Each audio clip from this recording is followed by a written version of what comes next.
Coming up on this episode of Nintendo Cartridge Society, do Patrick's parents like the Switch? It's dangerous to go alone, so the Nintendo Cartridge Society goes with you.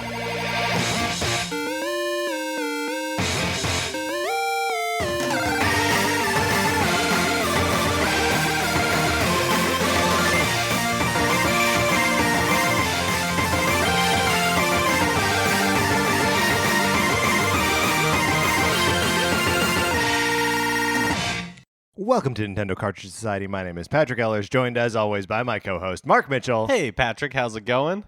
Pretty good, Mark. How are you? Doing pretty good. We've got a little bit of news. We do have a little bit of news. A little bit of housekeeping up top. Mhm. We've got a sponsor. We've got an ad coming up in a bit from MacWeldon.com. Now, you do whatever you do with ads, right? I know what I do with ads. I know what I do with ads, too. But in the meantime, all you need to know, promo code Nintendo at MacWeldon.com gets you 20% off, helps us, helps you, and it's good for everyone, right? Yeah, absolutely. Mark, let's go into the weather report.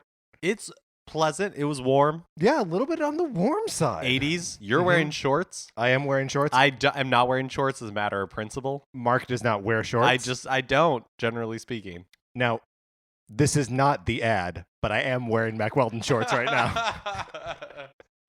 Slippery slope. It's a slippery slope, but Slippery this slope. is not the ad. I'm wearing Mack Weldon socks. Is this the ad? This is Mark? not the ad. Okay. Promo code Nintendo for 20% off. Mark, what have you been playing? Been playing Zelda, Yeah. Breath of the Wild. Oh, yeah. And snipper clips with people from work. Yeah. Have you done any of the more than 2-player snipper clips yet? No. Neither have I. I am eager to try it, but I don't have an extra set of Joy's Con yet. I also we should one of us should bring our Joy's Con This is a great point. to the other person's home, and we can play for more than 2-person that way. I'm so dumb that I was like, yeah, I gotta wait until I get more of these things. I'm not even thinking the man across the table from you that you talk about Nintendo with every I week. have a pair. You have a pair. And you want to do it. I was actually in Best Buy yesterday. Yeah. Last night, and they had a few Joy's Con. Interesting. But no. Did you know that you can buy them separately, so you don't have to buy the pair? So you can buy an L and an R separately? Well, this Best Buy only had R's, but yes. Boy, that's weird. Yeah. So it had the pairs, and then Uh-huh. it also had like some R's. Interesting. I didn't know that was even a thing. I didn't know that was a thing It's either. like half the price. It's like $30, $35, Would something be like that. Yeah, 35.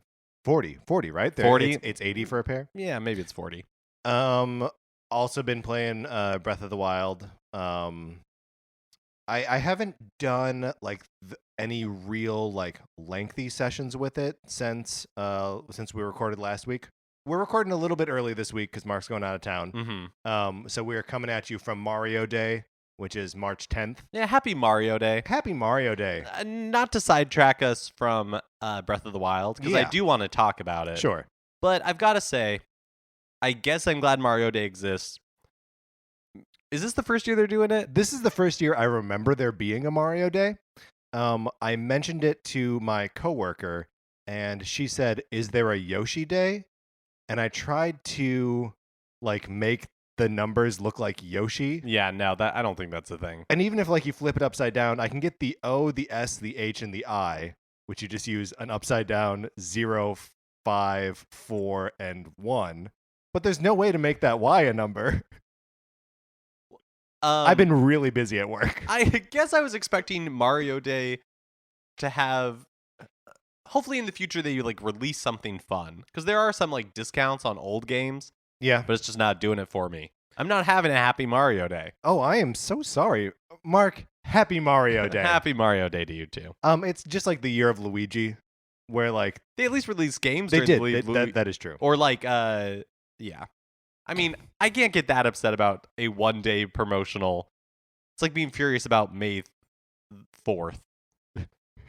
Right? Sure. Or being mad about like Pi Day, Right. which is also coming up the 14th. Great point.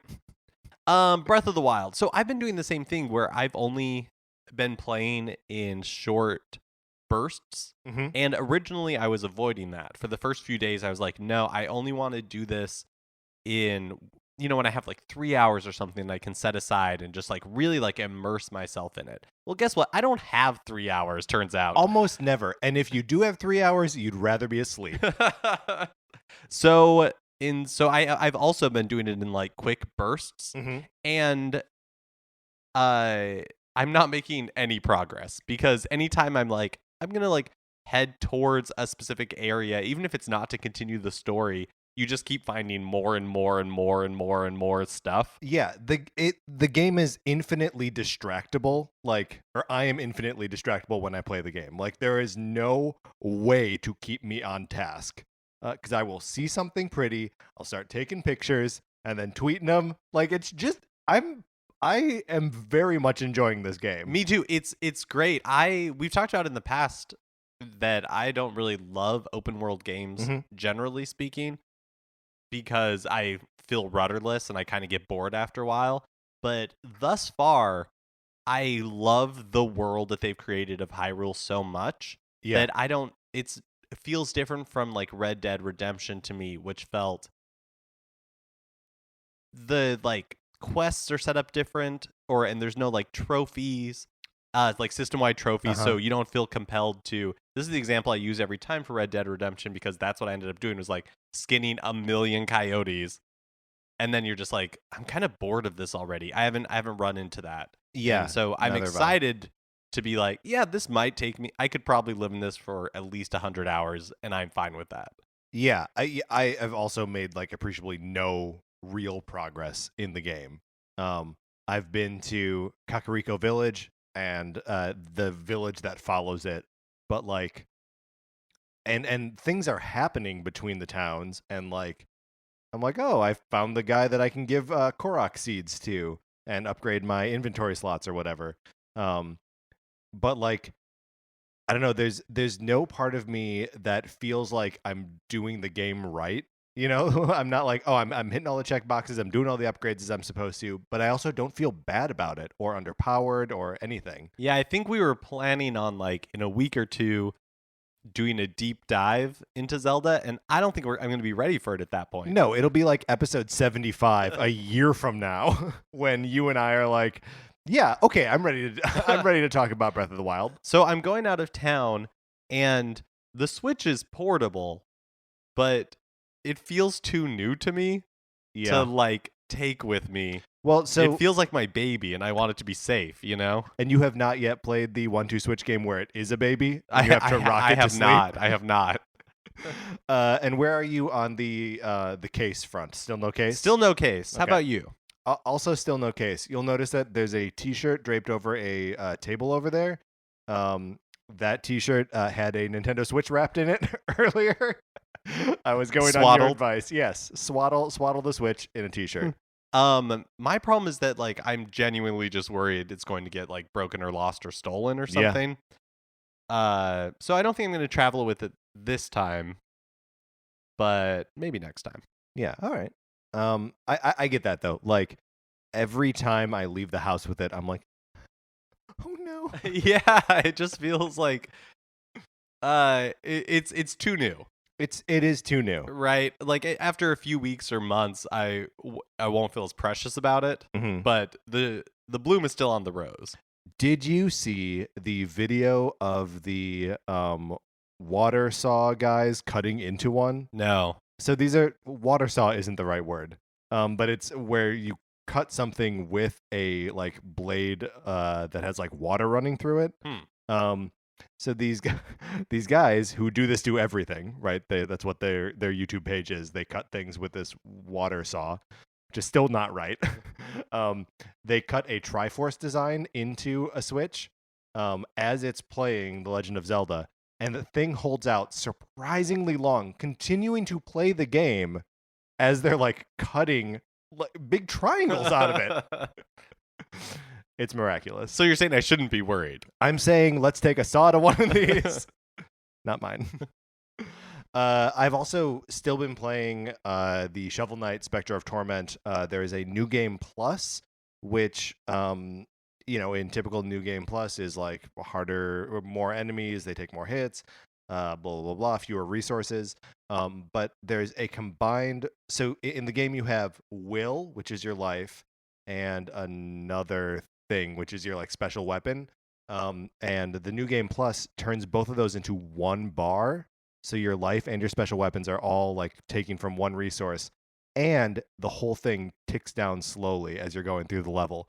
So like there's this sense of urgency and like limiting your use of special weapons and getting hit. I'm really into it. It's super hard and I love it. That sounds really cool. Yeah, I like it a lot. Together we're playing Mm-hmm. the NES classic Legend of Zelda. Mm-hmm. And you can join us. We've gotten through the first 3 levels, first 3 dungeons, I guess. And we will be moving on to the next 3 dungeons. Now, bear with us here because we're dumb. We think we're smart, but we're dumb. Oh, we're super dumb. So dumb. In the episode which aired on Thursday, we said, "Yeah, we'll just beat the game." Yeah. Turns out there aren't 7 dungeons. There are 9. And then I went into a little bit of a wormhole, looking into how many dungeons are generally in Zelda games. Variable. There are 2 Zelda games that have the same number of dungeons, but like there's Wind Waker has 4. Arguably 5. Link to the Past has 11. And there are always like things that maybe you can count as a dungeon, maybe you can't. So I'm gonna say we should be absolved of thinking it had the wrong number of dungeons. Oh, absolutely. That's We're Thank dumb, but but we should be forgiven for it. right, and we're owning it. Yeah. Mark, let's move on to the news.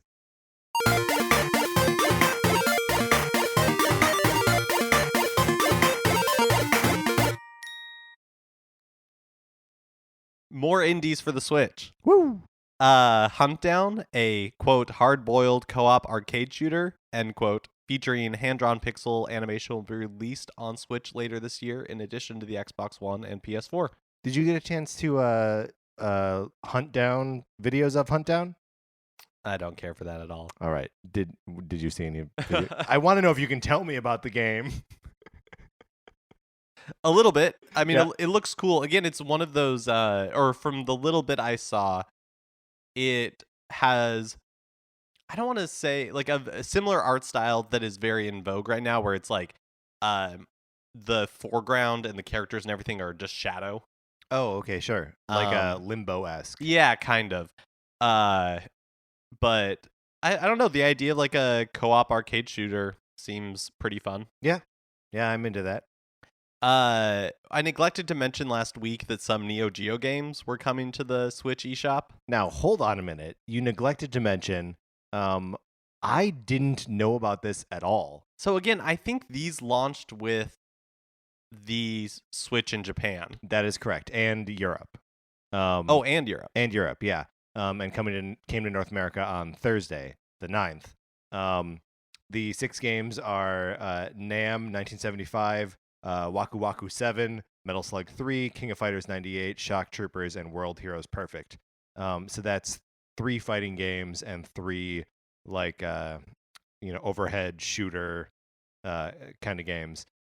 King of Fighters. Well, Metal Slug is like a. Oh yeah, Metal Slug is side scrolling. yeah. That's right. Sorry. This is cool. Why didn't we? So you knew about this and didn't tell me. Well, I mean, I neglected to mention in the sense that they came out on Thursday, and I was like, oh, I didn't say anything about this because I guess I didn't really know when it was happening. It's weird that like it happened with such little fanfare, because this is right. This is sort of the eShop or the virtual console, as it were. Yeah, it's a weird in between. Yeah. And so maybe this is indication that they're not going to have third parties on the virtual console. No, but I right? mean, Like, so companies will be able to do this if they want, but they'll just show up on the eShop. oh, I see what you're saying. Yeah, maybe. That would make sense. It's it's a cool list of Neo Geo games. It's not the coolest. Well, supposedly the emulation is not amazing. Oh yeah. Uh, I'm not really familiar with Neo Geo games. So I've heard of Metal Slug, I've heard of King of Fighters. The other ones I'm not really familiar with. Yeah, so I mean, I am familiar with everything but Waku Waku 7 and Shock Troopers. So I guess just to add to your familiarity, World Heroes Perfect and Nam 1975. And they're both fine. I think the two like golden titles on here are King of Fighters 98, which is kind of revered as like the good King of Fighters from the like pre 3D era of that series. Um, and Metal Slug 3 is kind of held up as like the best of the series.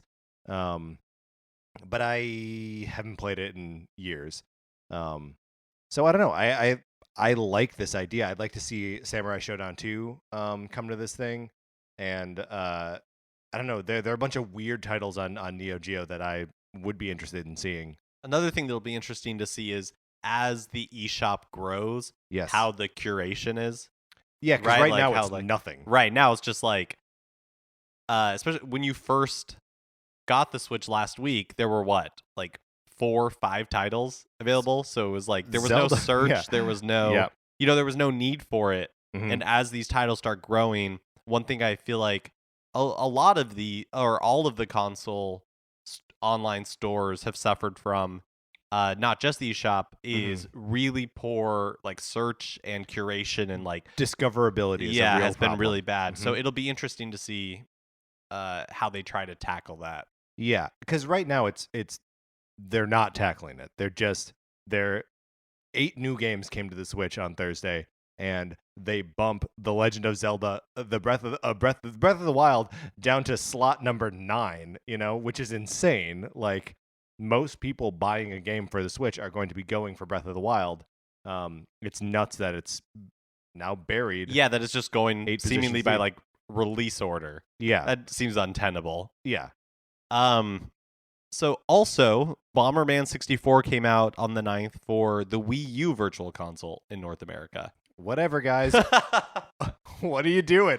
What's happening? Well, also, like, I guess this was the last 3 months of the Wii U's life was when they're like, let's just get all these N64 games on there. What? Why would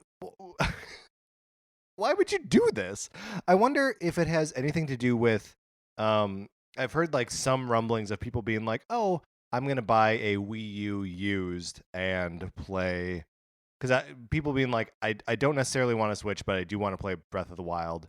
And like that's a solution is get someone's Wii U and play Breath of the Wild on it.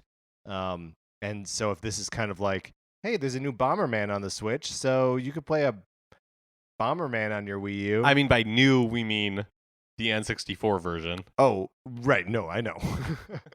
No, new Bomberman on the Switch if you want to have a similar like Bomberman-y trying to like replicate. It's a weak analogy. Yeah, I mean, I feel like it's the continued comedy of errors that is the Wii U. I think it's, I guess, nice that current Wii U owners aren't being completely and immediately abandoned.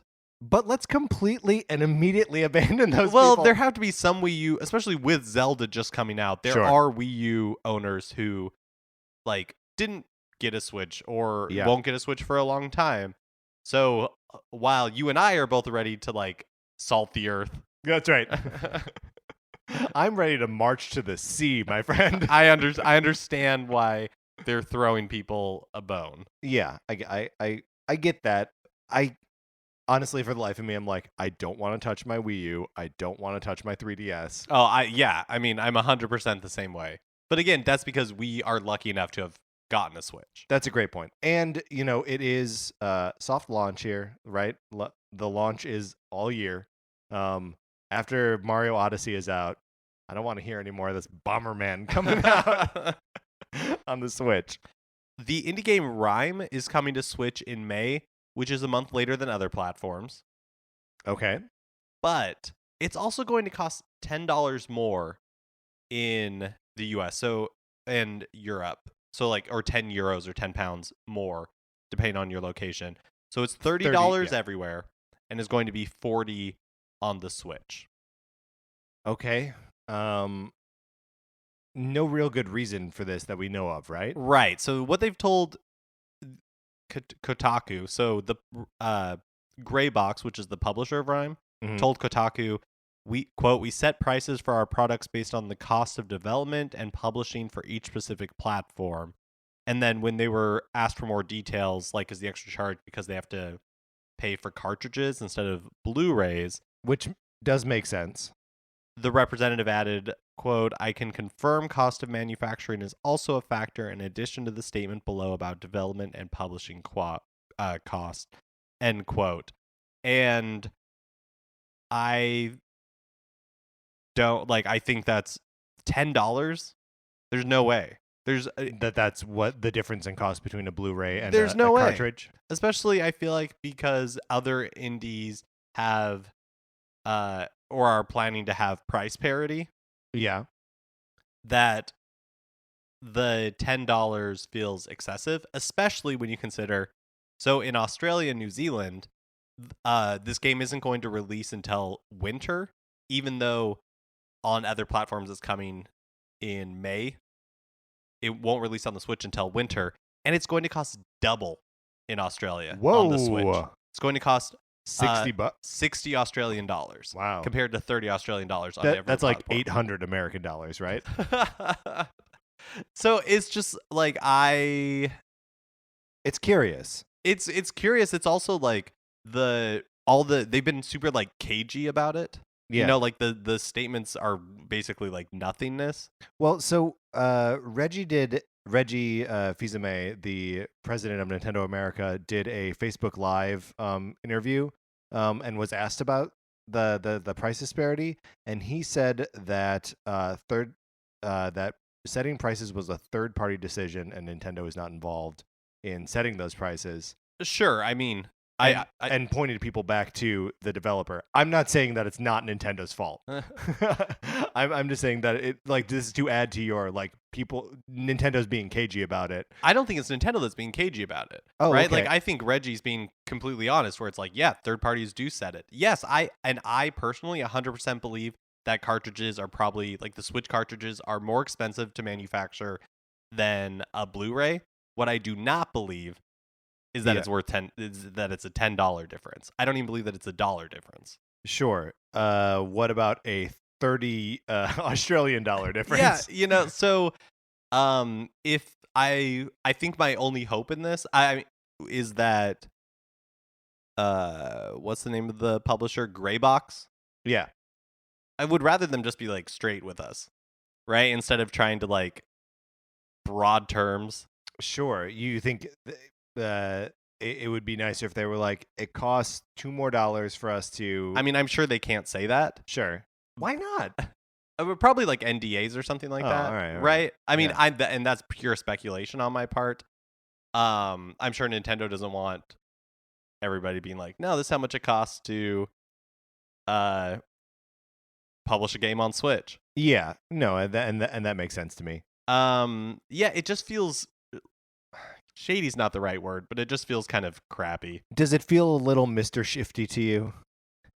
Remember Mr. Shifty? I remember Mr. Shifty. I will not impugn the kind people at Mr. Shifty Incorporated, especially because their pricing may be the same across all platforms. And I believe that's the name of the developer, Mr. Shifty Incorporated. Mark, let's take a little break. So you can customize your character in a lot of video games, right? Mm-hmm. One thing you can never customize on a character is their underwear. Yeah, they never really let you do that. No, they're like, don't mess with the underwear. The underwear is what it is. But I can assure you that your character is always wearing bad underwear. It's cheap, unflattering, uncomfortable. Should have gone to MacWeldon.com and gotten some comfortable underwear. Mark, we're in the middle of a commercial for Mack Weldon underwear. We absolutely are. Absolutely we are. We got some underwear and some socks. And I got a hoodie. And I got some shorts. And it's all incredibly comfortable. And I'm not just saying that. What are you doing then if you're not just saying it? You're meaning it? I'm meaning it. That's good. This isn't one of the like false things I say. Like, oh, what a pleasure to meet you. Right. Or when I say, Mark, how you doing? He's like, I'm just happy to be here. These are the kinds of lies that we normally tell you. But right now we're telling you the truth. The clothes are comfortable.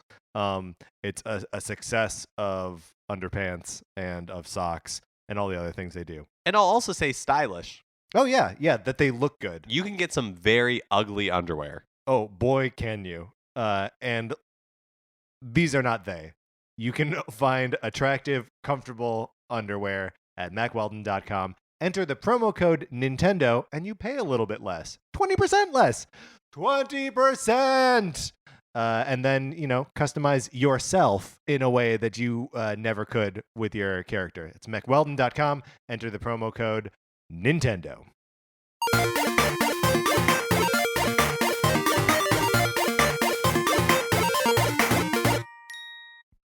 In more interviews after the Switch launch, Reggie has stated that in the US, the Nintendo Switch is the best-selling system for Nintendo in its first 5 days. Okay. So we had that over like 3 days. Now we have it over 5 days. Where are we at 7 days? So the Nintendo DS sold 480,000 in 7 days in the US. And it seems likely at this point that the Switch will be above that.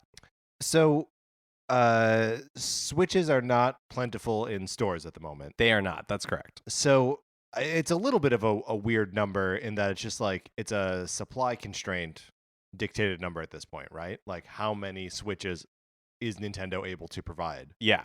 I don't know what to make of these numbers at this point. Yeah, I don't know that it really like means anything other than it seems like it's been a good launch all around.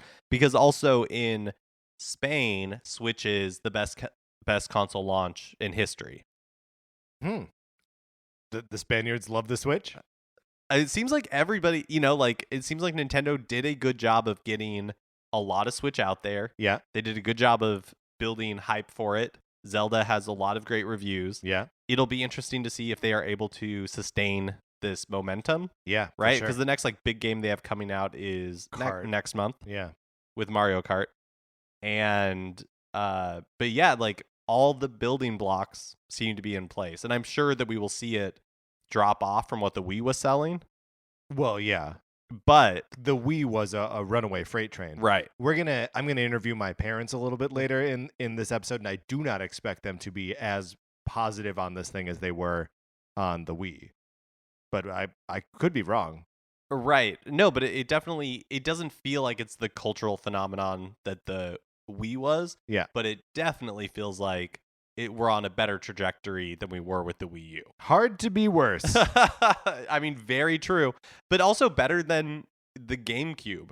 Yeah. Which will make this the, third or fourth best-selling Nintendo console? Possibly. It's early. Yeah, we'll see. Yeah.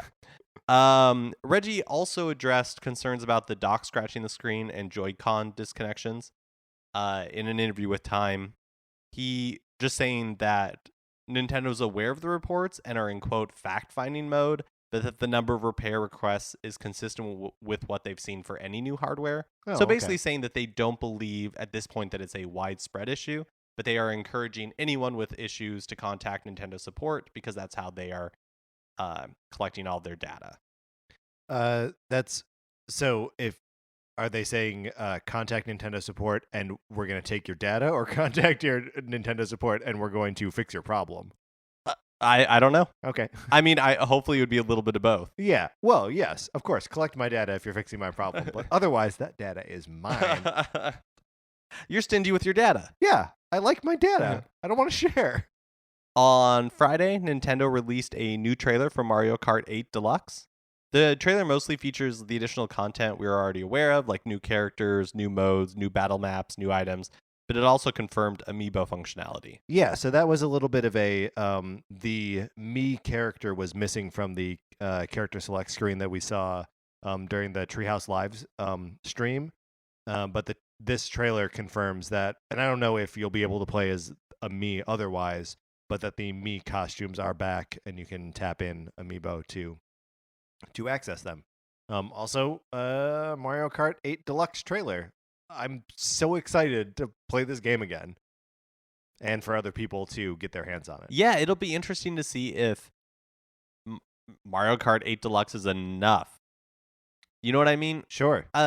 Because people love Mario Kart, and not very many people played it on the Switch. So it'll be a new game to most people. Yeah, and I think the thing that will make it, it'll be a new game to most people, and I think it'll be one of those things that'll be easily demonstratable to friends of Switch users. That will then, because like you'll bring it. I've done this, with the Switch. I throw it down. We play snipper clips together. People are like, "Wow, this thing is cool." But if you can throw down a Switch with someone else and play Mario Kart, I feel like that's a hooks in. That's an excited, like, I don't know. I think it could be really big for this thing. Yeah, I will definitely be bringing it back to work. Oh yeah, absolutely. So people can check out Mario Kart, because snipper clips was fun, but again, like Mario Kart, it'll just be easier for like one race, and then people like swap out and stuff. Yeah, and snipper clips is fun, but it's also like thinky and like not everyone you're gonna play with is a nerd who wants to just like think their way through a dumb puzzle. I'm saying Mario Kart's just fun. Japanese Monster Hunter fans will find Breath of the Wild themed content in Monster Hunter. Is it XX or Cross? Or Double Cross? Or Double Cross. It's probably Double Cross. I mean, it's probably not Cross. It is, let me tell you this, it is not Monster Hunter 20. Those are not Roman numerals. No, those are not Roman numerals. But anyone who buys this game will find Breath of the Wild themed content in it, and it's for the 3DS. Comes out on March 18th, so pretty soon in Japan. And no word on whether we'll ever see it stateside. That's fine. How many Monster Hunter games are there? It does make me wonder if we will eventually see Monster Hunter on the Switch. Mm-hmm. They seem to have a good relationship with Capcom. Seems to have a good relationship with Nintendo at this point. Yep.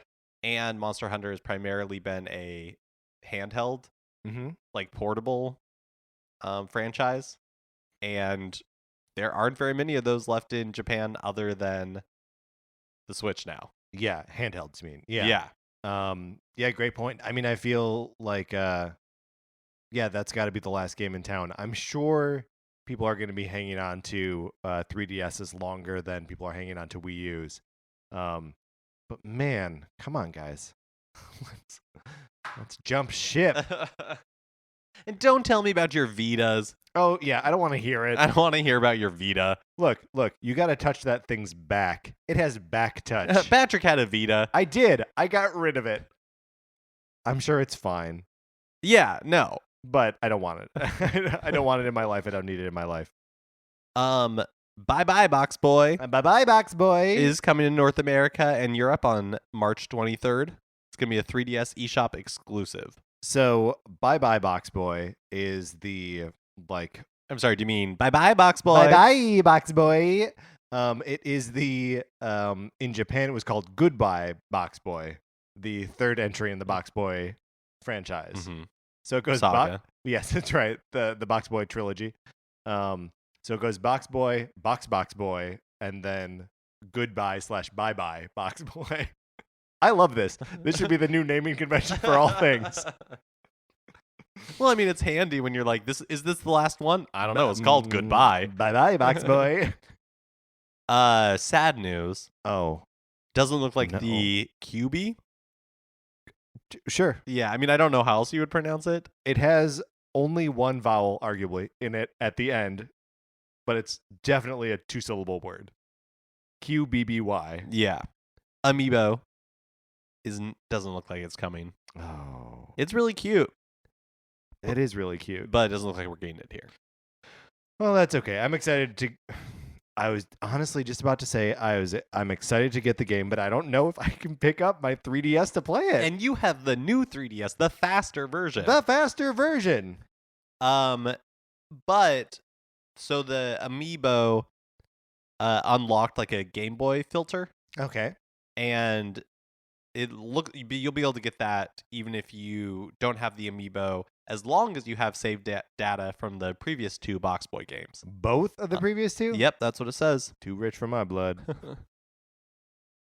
Well, great. Let's move into the new releases for the week. Oh, right. March 17th, Binding of Isaac Afterbirth Plus is being released for the Switch. If you'll remember, this was originally announced as a launch title, but got pushed back a little bit because of manufacturing issues. It's going to be $40, and it is available on the eShop, but also available in stores. Think you're going to pick that up? I've heard really good things about it. So have I. I don't even necessarily know what it is, though. Roguelike? That's what I keep hearing, but I'm not sure what it means in this context. But for the price, for $40, it has a ton of content. Like Yeah. all of the DLC, like everything that's been done to it and for it. Right. So we may actually be target audience for this, having never played it, but still like holding it in some kind of esteem. So it'll be interesting to see if either of us cave and buy it. All right, Mark, let's move out of the news.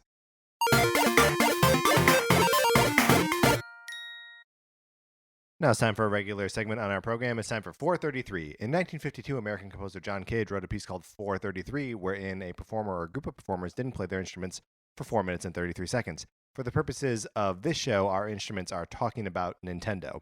So for the duration of one performance of 433, Mark and I will talk about something not Nintendo related, thus fulfilling the contract of the piece. I am starting the recording now. Mark, did you see that James Cameron today, filmmaker James Cameron, Titanic's own James Cameron, was in an interview or something and said, hey, we should no longer expect to see Avatar, am I saying? Yes, Avatar 2 before 2018. Because we won't see it in 2018. Right. So, Release date to be determined. TBD 2019 at best. And the Avatar land is it at Disney World? Yeah. It's at Animal Kingdom in Disney World. Oh, okay. That's going to be opening at the end of May. At the end of May. Of this year. A full at least 2 years before probably at least 2 years before the next movie comes out. Right, which was, I'm sure, not the plan when it was originally announced in like 2014. I think they assumed that Avatar 2 would be coming out around this time. I just want to talk about Avatar. What is going on here? Like, the original Avatar, how long ago was Avatar? Let's try to guess without looking it up. 2010. That's or maybe 11. I saw it in Chicago, so I was living in Chicago, so it was at least 5 years ago. Yeah, I think it was longer than that. Yeah. Okay, so there's this movie franchise that literally no one talks about anymore, except James Cameron, I suppose. And Disney is like doing a park, and James Cameron is simultaneously filming 4 more movies. Eventually. They haven't even started. They're in pre-production. Oh my God. Mark, what's happening here? Like, it's the highest grossing movie of all time, and nobody ever talks about it. That it's the highest grossing movie of all time? No, about it in general. Yeah, okay, that's fair. Did you see Avatar? I did. I saw it in the theater. Opening weekend. Mm-hmm. I didn't care for it. Mm-hmm. And then I saw it again later on HBO with Sarah, who wasn't with me when we saw it in the theater. And it is even less fun on the small screen. I don't know. I'm just having a hard time wrapping my head around. I do get it is the highest grossing motion picture of all time. So of course you're going to make sequels to it. Yeah, I mean, even if it grosses 50% of what the last one did, that's still like $1.5 billion. But doesn't 2010 or whatever year it was feel like a lifetime ago? Absolutely. Like, is there still, by the time the sequel comes out, people are going to be seeing it as like a nostalgia play almost, right? I'll never count James Cameron out Sure. because people thought Titanic was going to flop. Mm-hmm. People thought Avatar was going to flop. Right. So, I'll never say like Avatar 2 is going to be a disaster, but it does feel very unnecessary and coming way too late. I mean, so Avatar 2 doesn't necessarily spell disaster to me. Right. Avatar 5 does. Like, it's such a cart before the horse scenario, and it's not like, again, highest grossing motion picture of all time. That is not nothing. But like, you've got to be Marvel or Star Wars to be planning 4 movies in advance. It's just insane to me. It is like, think of the amount of money No. that they have to be sinking into all 4 of these sequels to be filmed back to back to back to back. Yeah. Like, that has to be the most expensive filmmaking enterprise of all time. That's probably true. I mean, what else could even come close to it? Like, even the Lord of the Rings movies, for their time, there were only 3 of them. And I feel like movie budgets have only ballooned to catch up with Lord of the Rings. I think part of the problem not part of the problem, but like part of the thing for me is that I don't really find the world of Avatar to be that enticing. It doesn't even honestly feel that unique to me. Like, you got some blue elves, right? Yeah, blue cat people. Blue cat people elves who ride dragons. Like, we've gotten elves and things who ride dragons in, like, we've gotten all these fixes other places. Yeah. And I just don't think, and like, we've abandoned 3D movies, right? And we've abandoned Sam Worthington. Yeah. Let us like, not forget. Hard pass. Like, they tried. Oh, did they try? But we'll never know. We'll never know what they tried, and we'll never know how we feel about Avatar. Let's move on to this segment.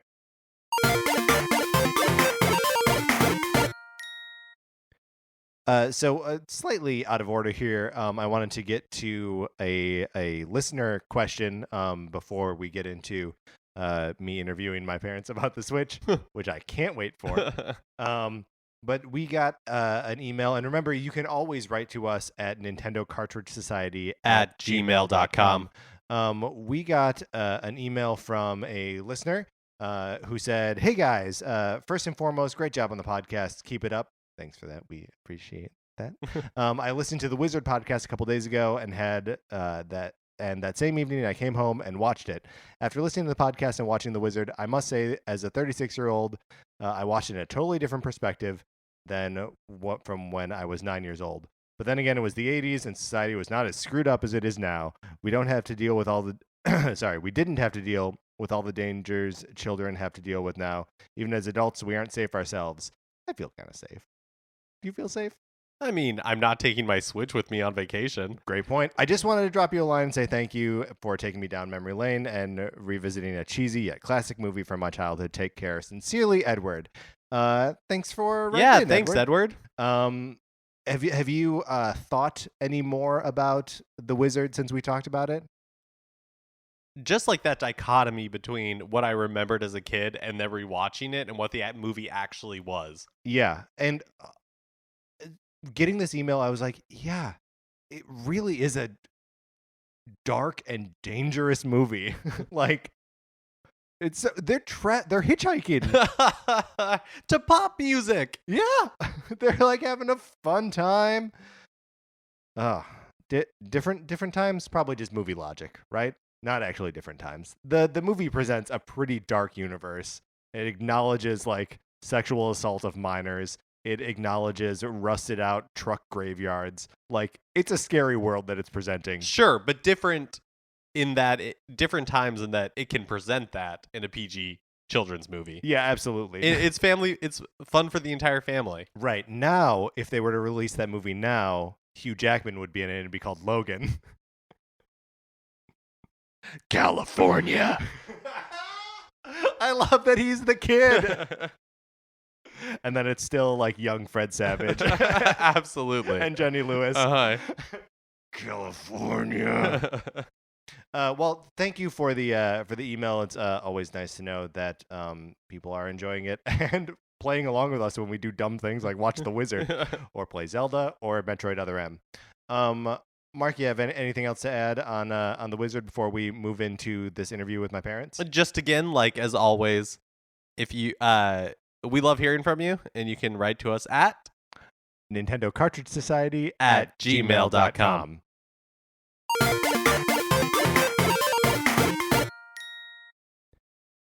Now I am joined by my parents, who are visiting for the weekend, to talk about their experience with the Nintendo Switch. Hi, Mom. Hi, Patrick. How are you? Fine. So we played some Nintendo last night, right? Yes. I kind of want to just get an idea of we played some 1-2 Switch, right? Yes. And Sarah and I played some Snipper Clips. And then I was playing Zelda today while you guys were around. Everyone fell asleep on the couch while I was playing Zelda. Yes. But just like generally, were you aware that there was a new Nintendo thing coming out at all? I was not aware that there was one coming out. I knew that it actually had come out, but I did not know there was one going to be coming out. How did you know that it did come out? I think, how did I know that? I think somebody asked you in front of me if you had it. Somebody asked me in front of you? When were we somewhere with a mysterious third party? Well, when did you get this thing? It's been out. It's been out for a little over a week. It's been out Oh. for 9 days at this point. Then maybe I just made that up. Maybe you just made it up. Yeah. So it's fair to say I know how I knew. You Okay. told me. that's On a phone conversation, you told me that you had purchased one. yes. Yes. That all tracks. So you had no idea that there was one coming out. No. What do you think of I know the answer to this question, but what do you think of Nintendo generally Well, and of Nintendo systems? okay, I would not spend my money on them, Mm-hmm. but I understand why you do. That's very generous. Thank you. Mm-hmm. Did you guys ever own a Wii? No. No, but you've played them before, Yes. right? Yeah. Yes.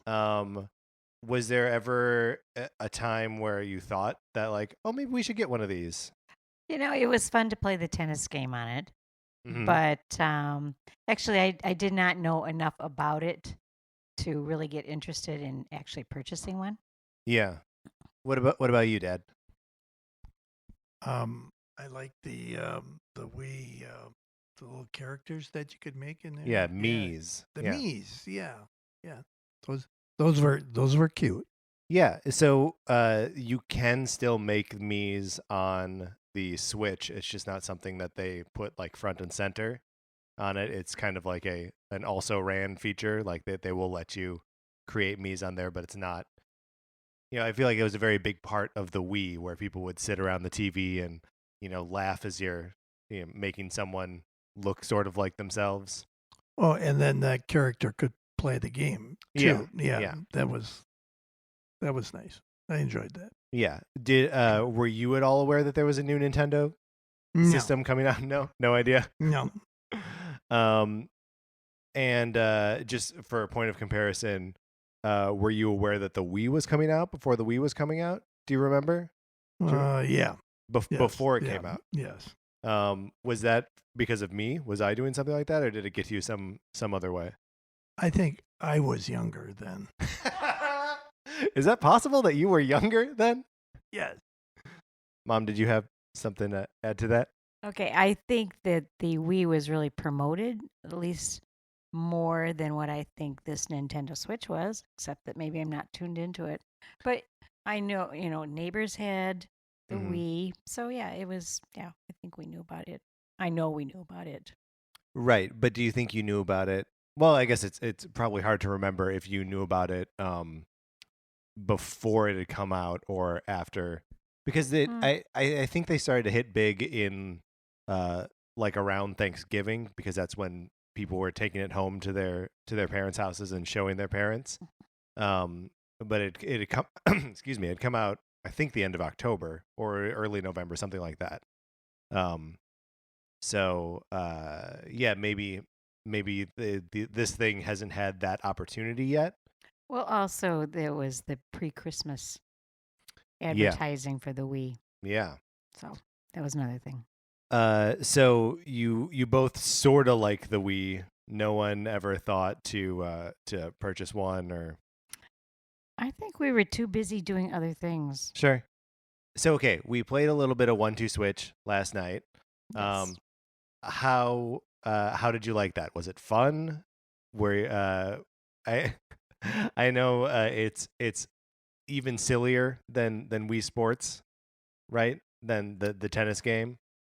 Well, some of it is sillier, yes. Although I noticed you and Sarah didn't want to do the dance ones. No, we didn't want to do the dance ones because the game itself is really dumb. Like there are there are like 30 games in 1-2 Switch, right? Okay. And there is one called Copy Dance, which we were playing it on shuffle, and Sarah and I rejected it twice. Like it popped up twice, and we were like, nope, don't want to do it. But when we had played it, a couple, I guess last weekend, you just like pose with it. It's not fun. It's like the gorilla game. Remember how we couldn't really like the gorilla game where it's just like shake your arms in rhythm? Yeah, my dad's still like beating his chest right now. So yeah, that's why we were rejecting it, not because it was dance, but because it wasn't fun when we did it last week. Okay. But does that make you think? Well, why did you bring that up when I said some of the games are sillier? Why did I bring up the dance one? Yeah, Well, because I noticed you rejected it immediately. yeah. And wasn't there another dance one too? I think it was just the copy dance one that we rejected twice. But there might be a couple other dance ones in there, but we didn't play any of them. What games in the 1-2 Switch did we play, and did you have fun with? No, go ahead. I can't remember the names It of doesn't them. matter if you Okay, remember the name. gorilla one, I was very bad at the gorilla one. And that is because I have no sense of rhythm. Yeah, I well, could not get into the beat of the gorilla one. it's also a little bit hard to know like how to beat your chest to the rhythm of like Yeah. a gorilla. Yes. Right? Yes. So Yes. gorilla we were saying no fun. Not really. I didn't think that was fun. What did you have fun doing? Okay, well, okay. Then there's the telephone one. Yeah, telephone Which- game's surprisingly good, right? Well, except that at the very beginning, it's fun because you only have, especially like the first time out, you have one ring in your head that you're listening for. Mm-hmm. But by the time you've done it maybe 5 or 6 times, it's like, what ring are we on? I can't remember. Mm-hmm. And then you're trying to like psych each other out Yeah. by like, going for it when it's not quite the right time. Well, yes. Well, yeah, because it's all part of the game, right? Of, Mhm. Let's see who can do this faster and better. Right? Yes. Okay. What else? What other games on there did you enjoy doing? Well, okay, we can go over the games that we played. Let's do that. We did the samurai training, Oh, yeah. which was the sword. Yeah. Uh, Yes. mhm. The uppercut. Yeah, we that- did the boxing yes. game. Oh yeah. Okay. The boxing game. Right. The boxing game, which I had not played before. We did it last night. Mhm. The announcer in that is great. He's got this like New York accent. Where he's like, be sure to steer clear of hitting objects or each other. He was Each really other. good. Each other. One word. Each other. Each other. Yeah. Did you like the boxing one? Yeah, that was kind of fun. Kind of like that one. Let's see. What else did we do? We did safe cracking, which you had kind of a hard Oh, time. Gosh. Yes. I couldn't. I know that you're supposed to be able to feel the vibration, but Mhm. I didn't. I couldn't tell. Dad, you were able to feel the vibrations, right? Yeah, that was a sensory thing, so that I did fine with. You, you said that it was a sensory thing, so you did fine with it. Was there a non-sensory thing that you think you weren't fine with, or Oh yeah, like boxing. boxing Yeah, because it was like reactionary? it was auditory. Yeah. Yeah, and so you had to react to something that you heard, and Yeah. I found myself being slower on that than I thought I would be. So Oh. it's like kind of like looking in a mirror. You get this command and then you're too late. So it's a little bit like because we also played the flag signals one, Yes. where you have to do the direction that the female voice says and then do the opposite of the direction that the male voice says. Right. We as a group were bad at that. Right? Okay. Don't you? You don't think so? Yes. That reminded me of some of the lumosity exercises that I do. Yeah. So, what does it seem like? So how much of those lumosity exercises do you do? Do you do them every day, or Probably 3 times a week. and they're like brain sharpening? Yeah, some of it's memory. Some of it has to do with speed and determining whether what you're looking at is a vowel or an even number. Sounds very simple, but it Yeah, like a category stuff. right. Yeah. So, but this, do you think that this has that same kind of value? Like, Oh yeah, yeah. This has you would be able to train yourself to react quicker to an auditory command, even if it's a repetitious command. it's interesting though, because I don't feel like any of the games on here are, I mean, none of them scale, like they don't get any harder. The version of the game that you first encounter is as hard as it's ever going to be, right? Like, Right. there's no increasing level of difficulty that could actually train you to be better at it. It's just the same level over and over again. No, that's something we didn't see. And Yeah, well, Yeah, I guess because we didn't have enough time with it. right. But yeah, I don't know. How do you feel about the experience of 1-2 Switch overall? Well, it has a lot of novel and cute things, like Like, but like, not standing too close to each other. don't stand too close to each other. That was very enjoyable.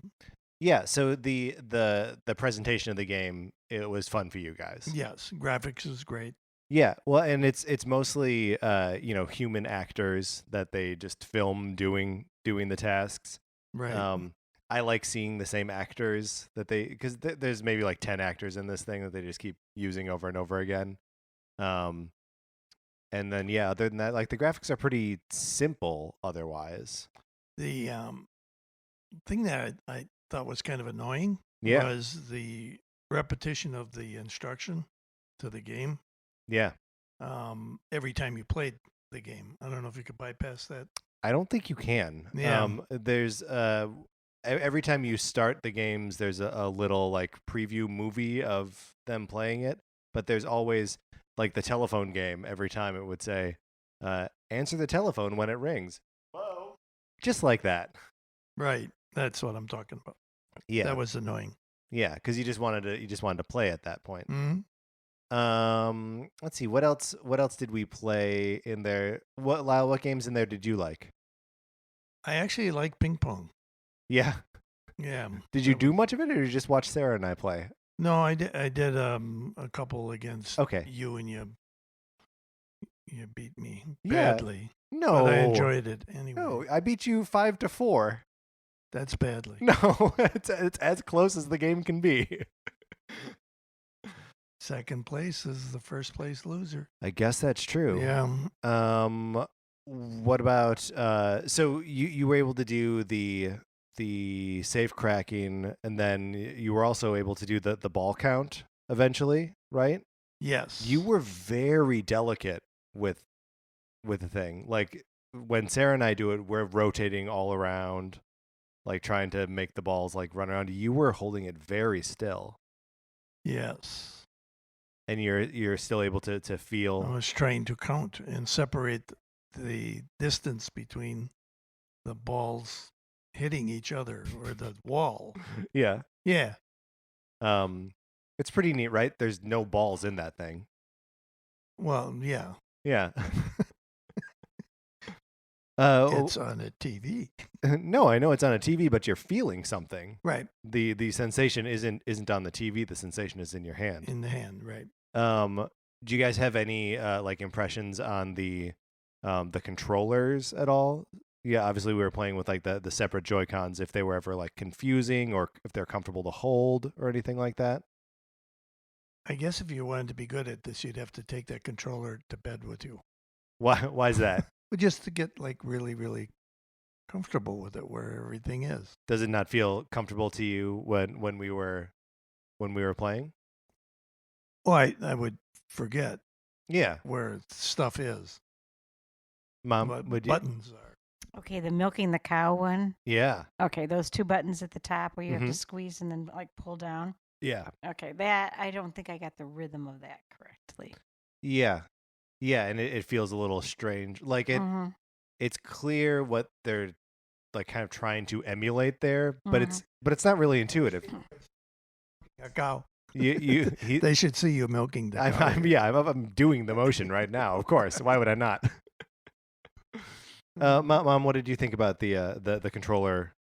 Otherwise, Oh, otherwise it was fine. The one thing I did want to say about the whole thing, though, in general, Yeah. was okay, I had a harder time if I really followed all the directions, as in look at the person that you're playing against. yeah, I'm much better off like looking into outer space or looking at a blank wall to listen to what they're telling me to do and do it, rather than looking at someone and still trying to figure out what I'm supposed to do. yeah. But don't you Find that think that's distracting? don't you think that's part of the fun though? Is that like we're looking at each other in the eyes and like laughing about it?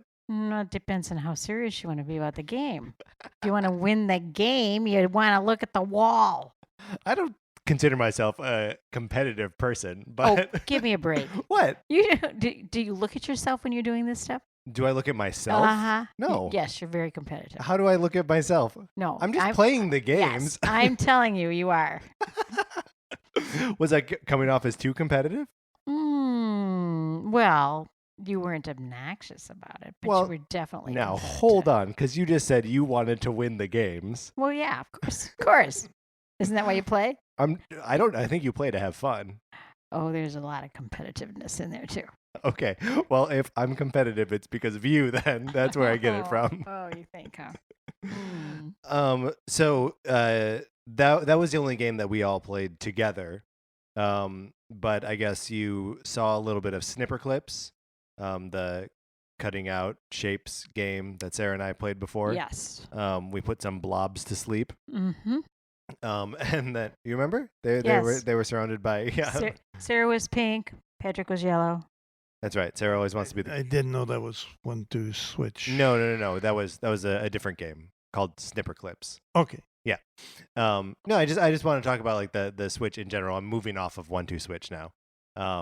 Just if you have any other just thoughts about what you did see of the system, anything on there that seems interesting to you, or anything like that, or does it seem like another just another Nintendo thing that's like, okay, great, Patrick will play that. It has no other bearing on my life. Well, I would like to have, instead of, I know it's shuffled and you get whatever it is that comes up, but I would like to have just gone through just to see what they all were, Sure, because we didn't really do that. we could still Just do out that. of, just We out could of do that tonight. curiosity, what all there was. Yeah. But it fun enough that you wanted to experience more of it, or see what else it had to offer. It was fun enough Mm-hmm. that I would do it here, but I'm not putting it on my Christmas list. Right.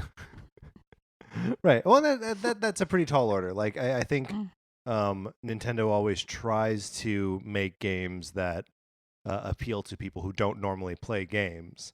But I think it's a tall order to ask someone who doesn't play games to want to own one, right? Mm-hmm. But for me personally, it's enough that you guys are able to play it with me when you're here.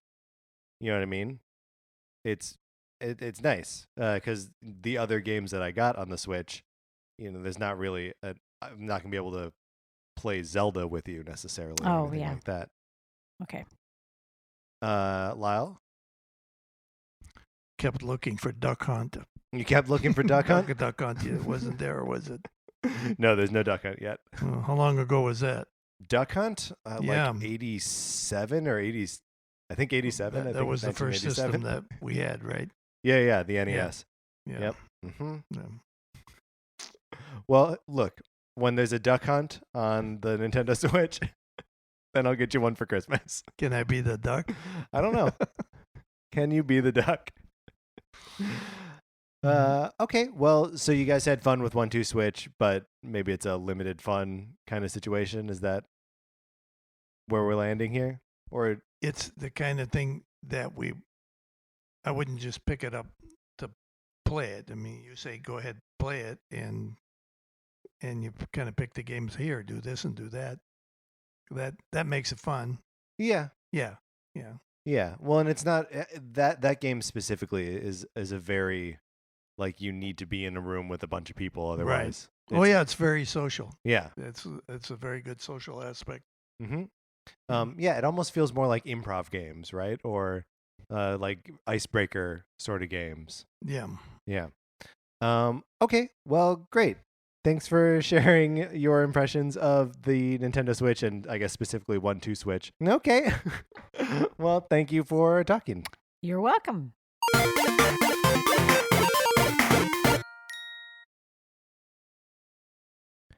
That's going to do it for this episode of Nintendo Cartridge Society. Remember, you can follow us on Twitter at NinCart Society.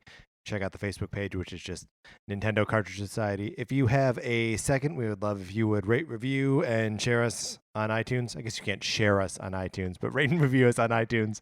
Share us however you share things. Check out some other shows on the What's a Creative Podcast Network. That all helps us out. There's lots of good shows over there. If you like Mark and Mine's opinions, we write about comic books on retconpunch.com. Olivia Duncan made our logo. Our theme music is provided by 8-Bit Betty. You can find more of 8-Bit Betty's music on 8bitbetty.com or by listening right now. For my co-host, Mark Mitchell, this is Patrick Ellers saying, my mom was sort of weird about that competitive thing, right? She was sort of weird about it. It was weird. Thanks for listening.